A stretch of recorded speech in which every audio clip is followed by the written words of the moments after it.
Shalom, selamat pagi Bapak Ibu Saudara semua yang dikasihi dalam Tuhan. Senang sekali saya bisa menjumpai Bapak Ibu dalam program Pagi Menyapa yang tayang setiap hari Rabu di channel YouTube Multimedia GKJ Purworejo.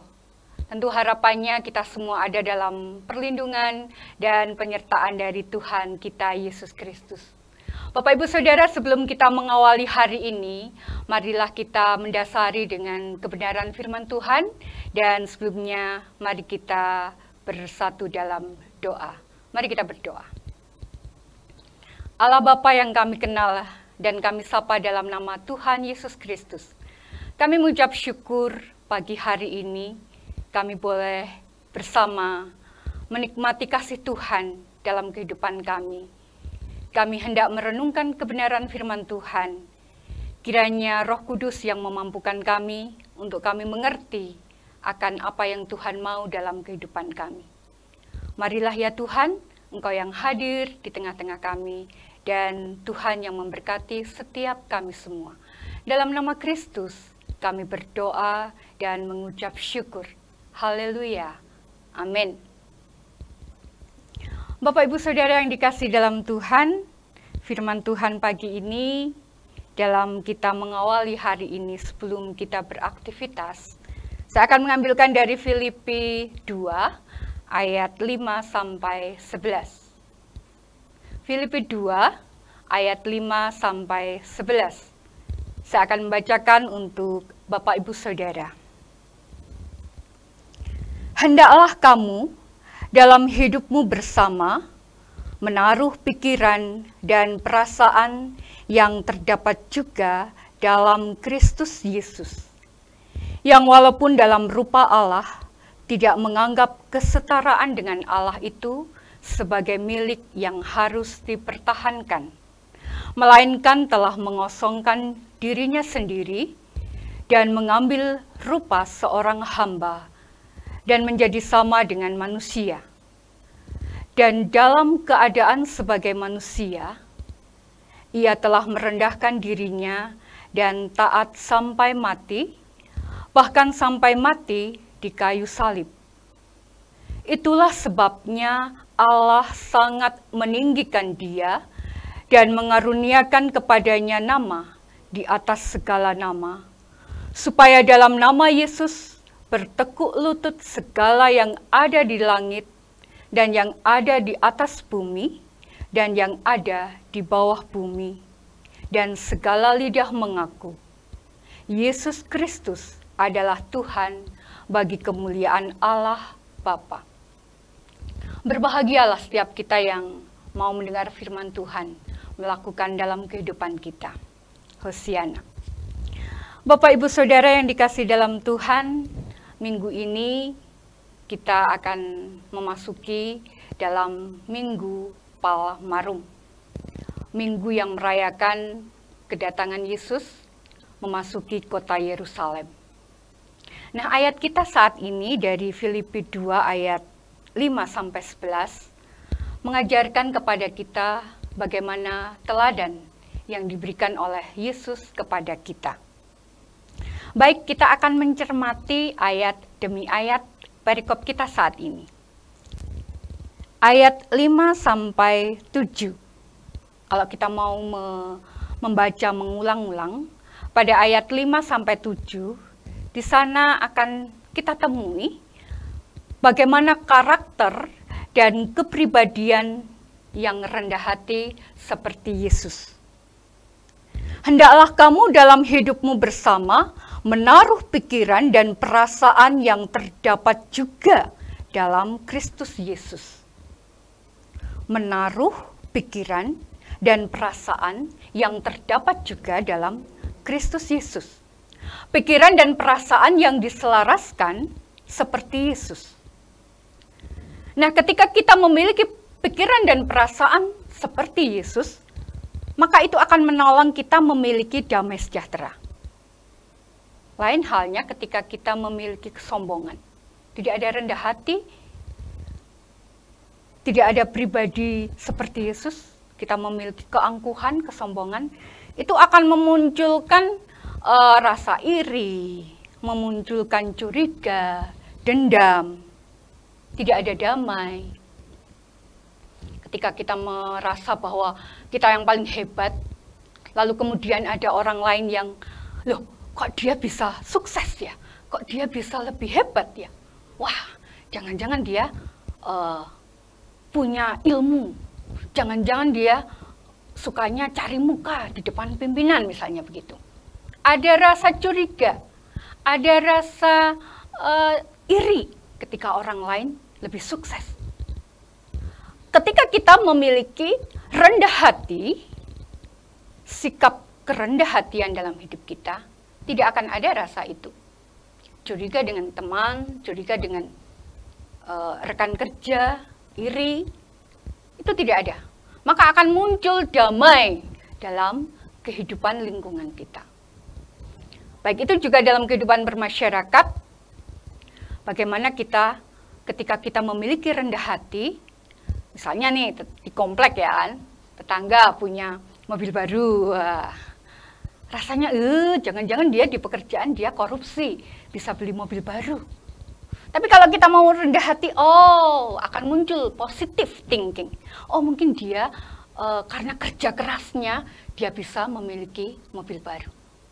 Ketika ada rendah hati, karakter dan pribadi yang seperti Yesus itu akan menolong memiliki damai sejahtera dalam kehidupan kita.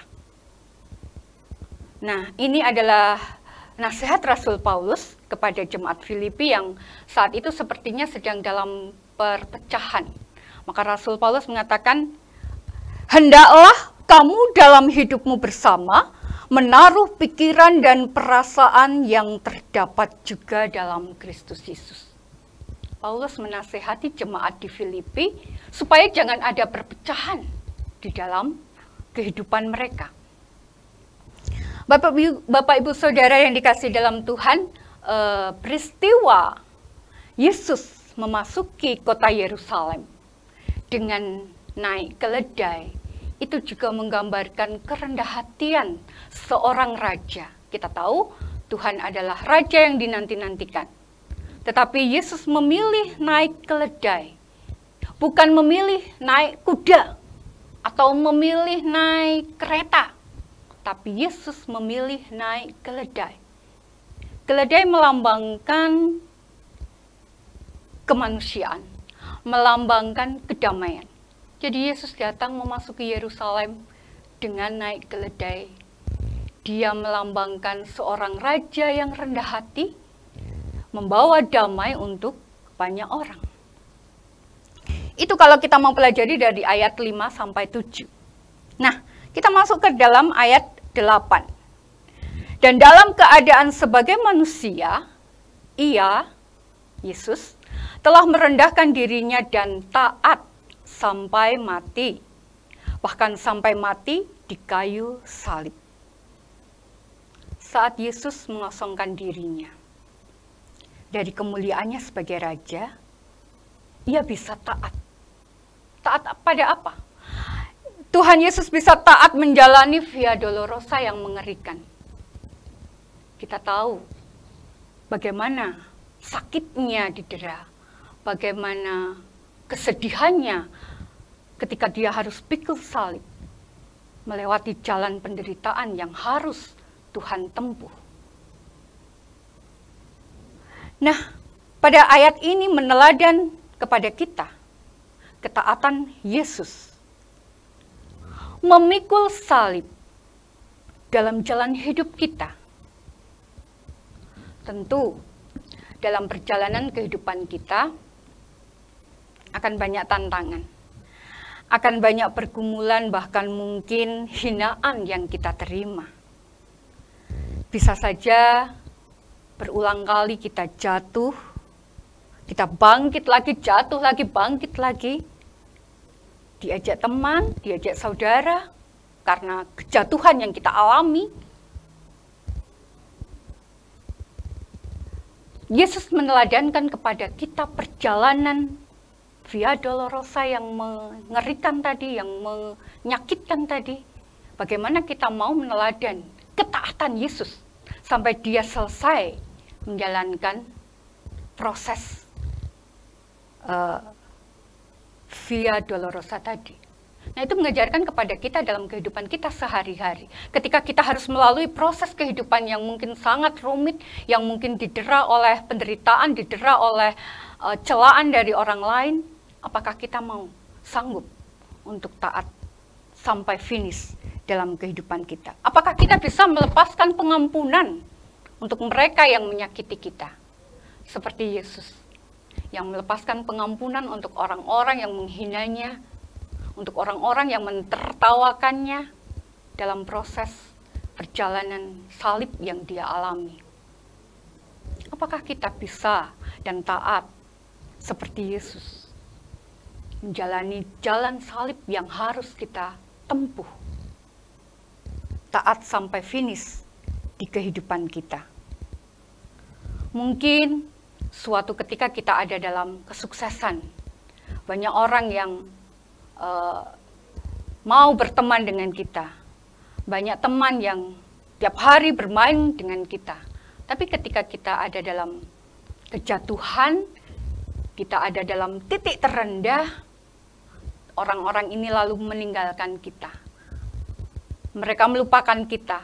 Tidak ingat bagaimana mereka dulu ketika kita ada dalam kesuksesan, mereka datang. Mereka berbondong-bondong mau berteman dengan kita. Tapi ketika kita ada dalam kejatuhan, satu persatu meninggalkan kita. Pengampunan kita berikan kepada mereka. Kita punya teman yang setia, yaitu Yesus. Orang dunia mungkin tidak bisa menjadi sahabat yang abadi, tapi Tuhan bisa menjadi sahabat kita yang abadi. Nah, Bapak Ibu Saudara yang dikasihi dalam Tuhan, selanjutnya ayat 9 sampai 11.